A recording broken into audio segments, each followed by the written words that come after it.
See, Satan tried to use fear to get us to abort the will of God. In saying and realizing that, we then have to ask the question, what is it that Satan doesn't want us to know? What it is that Satan doesn't want us to do? Satan understands and knows that fear will eventually cause you to fail at doing God's will. Why does he want to place fear in your heart? Charles Stanley understood what fear was, and he said this. He said, fear stifles your thinking and your actions. It creates indecisiveness that results in stagnation. He went on to say that I have known talented people who procrastinate indefinitely rather than risk the task of failure. Let me say this right quick. Let me put it this way.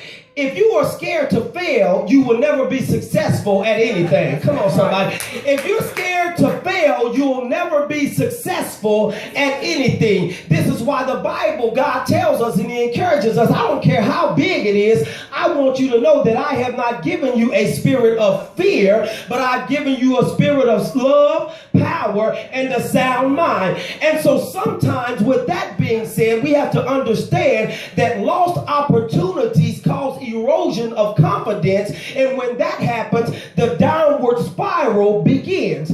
But sometimes to stop the downward spiral from beginning, you have to be willing to jump off the boat, Peter, when everybody else sits up on the boat. Come on, somebody. Sometimes you have to be willing to travel down the road that's less traveled. Sometimes you have to be willing to start a church with only one church member. Sometimes you have to be able to face the unknown in the face and put one foot in front of the other and declare, greater is he that is in me than he that is in the world.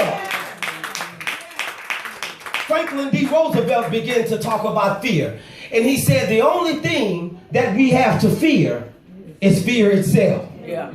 Henry Ford began to talk about fear. And he said one of the greatest discoveries a man makes, one of his greatest surprises, is to find out that he can do what he was afraid he couldn't do.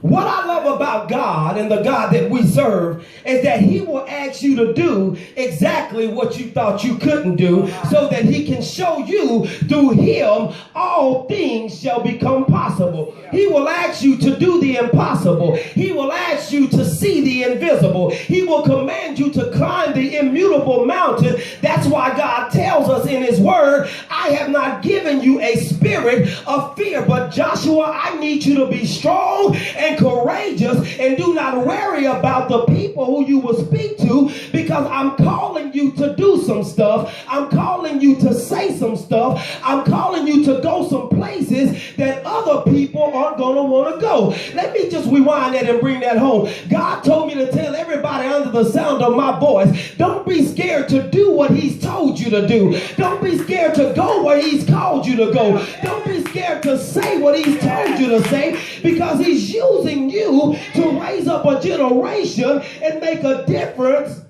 in the world today. High five your neighbor and say, neighbor, I can do all things through Christ, which strengthens me. That person didn't believe you. High five that other person sitting on the other side and say, neighbor, I said I can do all things through Christ, which strengthens me. I don't care about your disabilities. I don't care about your mishaps. I don't care about your failures. God is not concerned with your disabilities. God is concerned with your availability. Come on, somebody.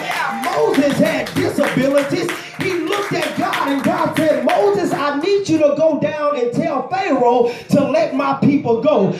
Moses looked at him and said, but God, I stutter. God, I don't talk real good, and I'm not the spokesman that you need. But how many of you know that God knew Moses stuttered before he stuttered? God knew that he stuttered before he could even talk, because God said, before I formed you in your mother's womb, I knew you. Before